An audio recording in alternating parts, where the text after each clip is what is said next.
this is to Mr. Spear. How does weakened enforcement of federal CDL and English proficiency requirements undermine safety on American roads? And tell me if you agree this should be viewed as a national security and rule of law issue rather than just a regulatory problem. Well, I think the criteria, the standards that you're speaking to come from the United States Department of Transportation, handed down to the states. The states administer the tests. Some states do it very well, and there's a handful that aren't. We've seen over the last few years a whole host of CDLs get issued to people that shouldn't have them, candidly. First, they may not be here legally. They may not be able to speak or understand English.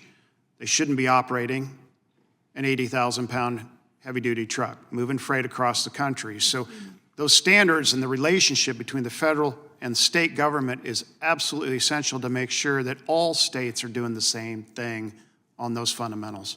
If I was to ask you if federal CDL and English proficiency standards have been consistently enforced, am I being fair when I say that some of the fatal crashes we discussed today probably could have been prevented? There's absolutely no question. Your opening statement covered several crashes that we've also watched very closely.